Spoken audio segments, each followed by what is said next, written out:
नमस्कार। इस वीडियो में हम लैपिंग और हॉर्निंग के बारे में देखेंगे। देखिए, इस वीडियो में हम लैपिंग और हॉर्निंग के बारे में देखेंगे।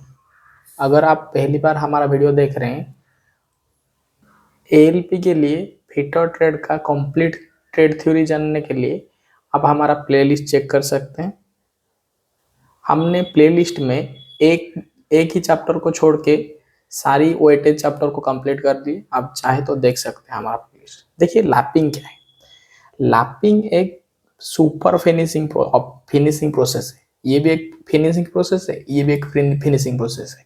अगर एक फिनिशिंग प्रोसेस था, फिर दो फिनिशिंग प्रोसेस क्यों आया? एक ही फिनिशिंग प्रोसेस में तो हो सकता था। देखिए, चाहे लैपिंग हो या हॉर्निंग हो, ये एक सुपर फिनिशिंग प्रोसेस है। ये क्या है? ये प्रिसिशन फिनिशिंग प्रोसेस है। Precision finishing precision finishing operation है। ये ऑपरेशन है, ठीक है। ऑपरेशन को आधा लिखा। और जो हॉर्निंग है, ये क्या है? ये एक भी वो प्रिसिशन, वो भी सुपर फिनिशिंग प्रोसेस है। ये क्या है? एक सुपर फिनिशिंग प्रोसेस है। ये भी प्रिसिशन सुपर फिनिशिंग प्रोसेस है, ये भी सुपर फिनिशिंग प्रोसेस है। हॉर्निंग एक सुपर फिनिशिंग प्रोसेस है। हॉर्निंग एक सुपर फिनिशिंग प्रोसेस है, ठीक है। देखिए, लैपिंग फिनिशिंग प्रोसेस में हम फ्लैट सरफेस को भी फिनिशिंग कर सकते हैं, फ्लैट सरफेस को भी फिनिशिंग कर सकते हैं, उसके साथ सिलिंड्रिकल सरफेस को भी आप फिनिशिंग कर सकते हैं।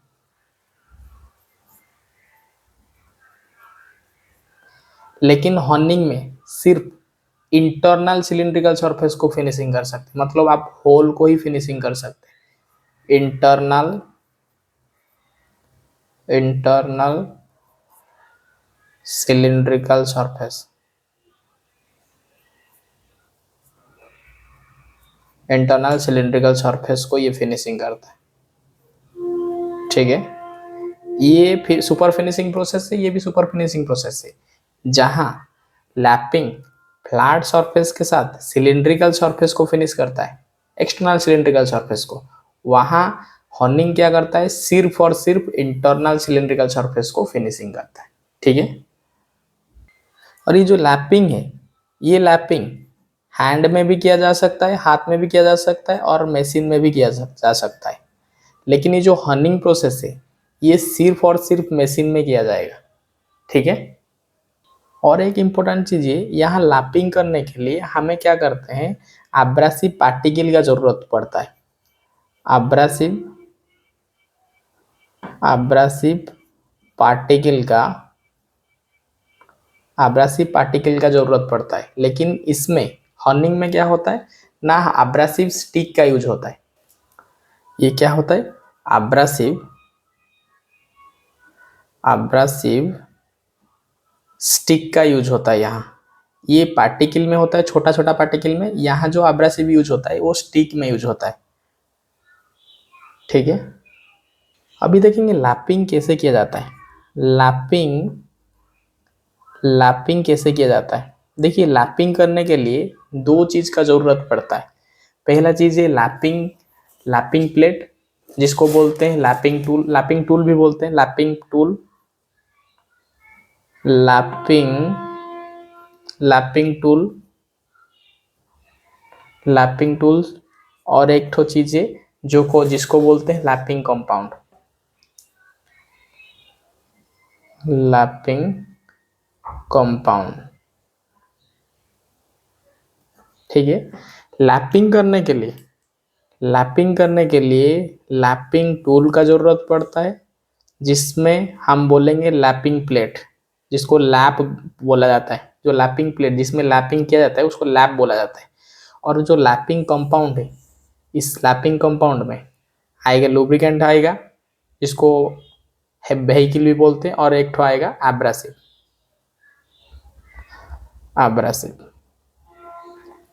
जो लैपिंग कंपाउंड एब्रेसिव है, एब्रासिव, कई तरह का एब्रासिव यहाँ यूज किया जाता है लैपिंग के लिए, देखेंगे।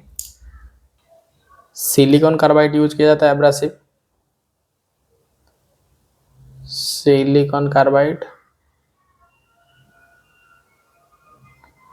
ठीक है, जो कि यूज किया जाता है हार्ड स्टील के लिए यूज होता है, हार्ड एंड स्टील के लिए यूज होता है, ऑल यूज होता है कास्ट आयरन के लिए, ठीक है। जो दूसरा एब्रासिव यूज होता है वो एल्यूमिनियम ऑक्साइड यूज होता है लैपिंग के लिए। ये एब्रासिव का टाइप, किस किस एब्रासिव यूज होता है लैपिंग के लिए?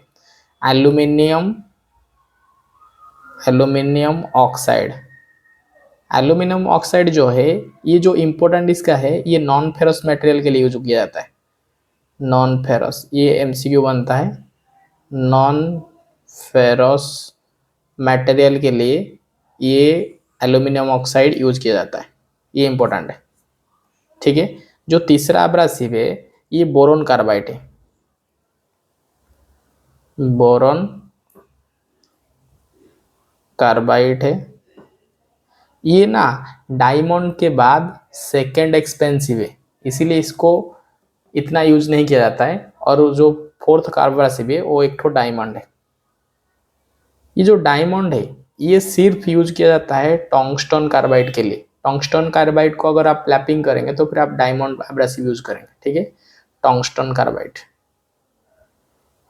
टंगस्टन कार्बाइड को लैपिंग करने के लिए आप यूज करेंगे डायमंड एब्रेसिव।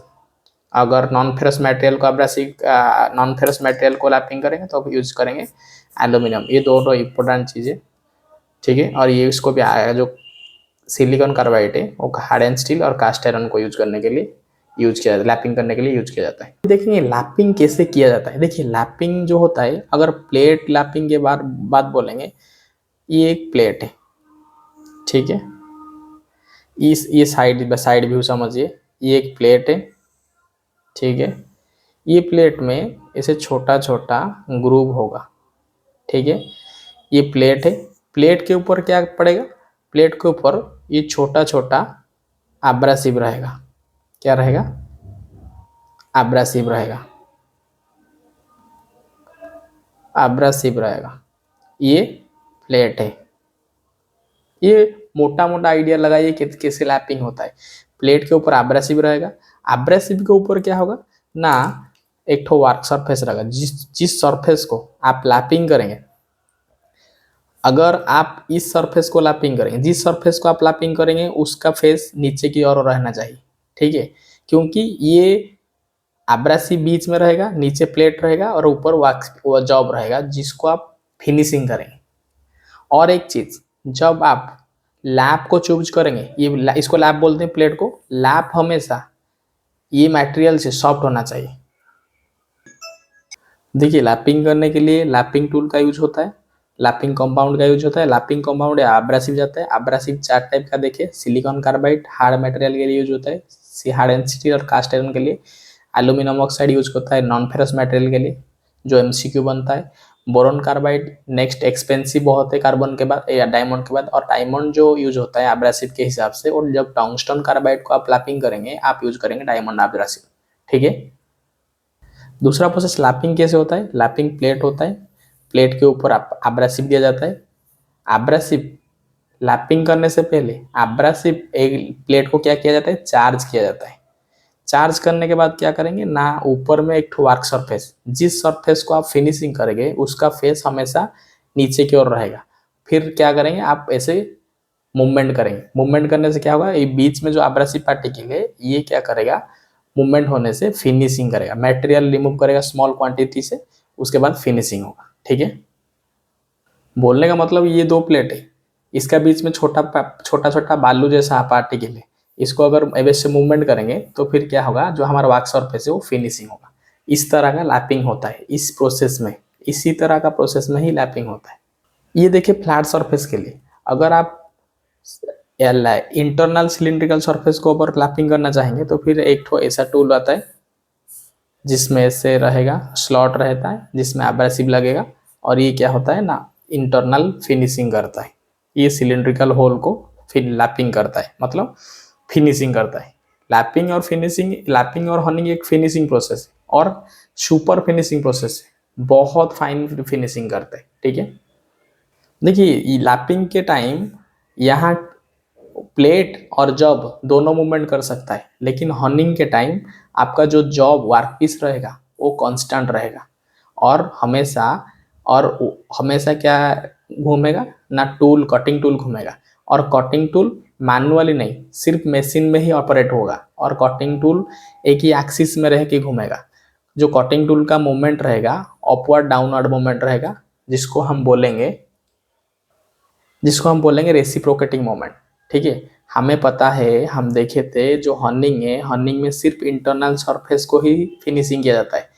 ये वर्कपीस है, ये वर्कपीस का ये इंटरनल सरफेस है, ये होल है, उसको अगर फिनिशिंग करेंगे, ये एक ठो डिश है जिसमें एब्रेसिव स्टिक लगा हुआ है। ये एब्रेसिव स्टिक क्या, मशीन घूमेगा, ड्रिलिंग जैसा मशीन घूमेगा, ये क्या होगा, नीचे आएगा। इसका जो मोमेंट रहेगा इससे रेसिप्रोकेट मोमेंट रहेगा, मतलब ऊपर नीचे आएगा। इसके कारण ये जो फिनिशिंग में स्ट्रक्चर बनेगा, जो अगर होल होगा, फिनिशिंग कैसा बनेगा, इसका स्ट्रक्चर ऐसे बनेगा, मतलब ऐसे और ऐसे स्ट्रक्चर बनेगा। इस स्ट्रक्चर को बोला जाता है केस हैच पैटर्न बोलते हैं, क्रॉस हैच पैटर्न बोलते हैं। फिर जो हर्निंग है, हर्निंग प्रोसेस के माध्यम से जो सरफेस फिनिश होता है, वो सरफेस फिनिश से एक पैटर्न बनता है। सरफेस फिनिश का एक पैटर्न होता है जिसको बोलते हैं cross hatched pattern pattern pattern ठीक है, अगर मोटा मोटी समझेंगे तो फिर लैपिंग एक फिनिशिंग प्रोसेस है, हर्निंग भी एक फिनिशिंग प्रोसेस है। लैपिंग में आप फ्लैट सरफेस, सिलिंड्रिकल सरफेस को फिनिश कर सकते हैं, लेकिन हर्निंग में सिर्फ इंटरनल सिलिंड्रिकल सरफेस को आप फिनिशिंग करेंगे। लैपिंग हैंड में, मशीन में हो सकता है और हर्निंग मशीन में होगा। लैपिंग के लिए एब्रेसिव पार्टिकल यूज होता है, हर्निंग के लिए एब्रेसिव स्टिक यूज होता है। ठीक है, जो कि ये मशीन स्पिंडल में लगा होता है, एब्रेसिव हर्निंग टूल में। ठीक है, और जो लैपिंग है, लैपिंग के लिए लैपिंग प्लेट का यूज होगा और एब्रेसिव का यूज होगा, और जिसके माध्यम से क्या होगा ना, लैपिंग प्रोसेस कंप्लीट होता है। और लैपिंग के लिए टूल चाहे जॉब हो चाहे प्लेट हो, दोनों मूवमेंट कर सकते हैं। लेकिन जब हर्निंग करेंगे, आप वर्कपीस को कांस्टेंट रखेंगे, टूल मूवमेंट करेगा। और टूल मूवमेंट कैसे करेगा, रेसिप्रोकेट मोशन करेगा, रेसिप्रोकेटिंग मोशन है, मतलब टूल ऐसे एक्सियली मूवमेंट करेगा। एक्सियली मूवमेंट करने से जो पैटर्न बनता है फिनिशिंग का, इस तरह बनता है, जिसको बोलते हैं क्रॉस हैच्ड पैटर्न, जिसको बोलते हैं क्रॉस हैच्ड पैटर्न। ठीक है, तो आज के लिए इतना ही, धन्यवाद।